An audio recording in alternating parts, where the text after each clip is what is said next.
మన తెలంగాణ బిడ్డ, మన వంగర బిడ్డ ఈ దేశానికి ప్రధానమంత్రి అయిన ఎట్లయినా శ్రీమతి సోనియా గాంధీ గారు ఆనాడు పివి నరసింహారావు గారిని ఈ దేశానికి ప్రధానమంత్రిగా చేయలేదా? మన్మోహన్ సింగ్ను ఆర్థిక మంత్రిగా చేయలేదా? ఈ దేశానికి ప్రధానమంత్రిగా చేయలేదా? పదవీ త్యాగం అంటే సోనియా గాంధీ గారిది, రాహుల్ గాంధీ గారిది. మరి సన్నాసులదేందయ్యా? అయ్యి ఉండంగానే అయ్యా ముఖ్యమంత్రి, కొడుకు ఐటీ మంత్రి, అల్లుడు సాగునీటి పారుదల శాఖ మంత్రి, బిడ్డ ఎంపీ, సడ్డకుని కొడుకు రాజ్యసభ. దుర్మార్గులారా, రాష్ట్రాన్ని దోసుక తిని పదవులని పంచుకొని వందలాది ఎకరాల ఫామ్ హౌజులు కట్టుకొని మీరు గాంధీ కుటుంబం గురించి మాట్లాడతారా? గాడిదకి ఏం తెలుసు గంధం చెక్క వాసన అని పెద్దోళ్ళు ఎప్పుడో చెప్పారు. ఈ గాడిదలకు తెలుసా గాంధీ కుటుంబం గురించి అని నేను అడగదలుచుకున్నా. ఆనాడు చాకలైలమ్మ ఒక్క మాట చెప్పింది, గడీలలో గడ్డి మొలవాల్సిందే అని.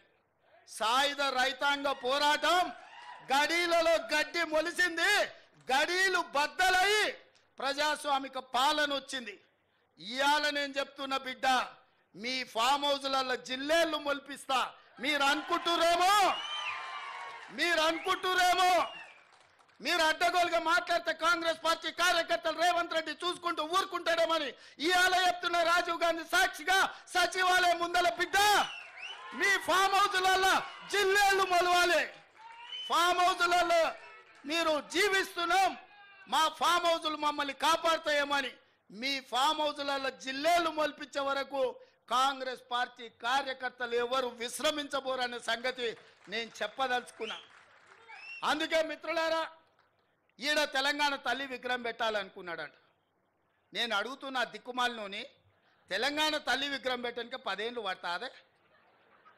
1000 ఎకరాలలో ఫామ్ హౌస్ కట్టుకున్నావు నువ్వు, 100 ఎకరాలలో వాడు జన్వాడల ఫామ్ హౌస్ కట్టుకున్నాడు, 10 ఎకరాలలో శత్రు దుర్భేదమైన ప్రగతి భవన్ పేరు మీద గడీని నిర్మించుకున్నావు.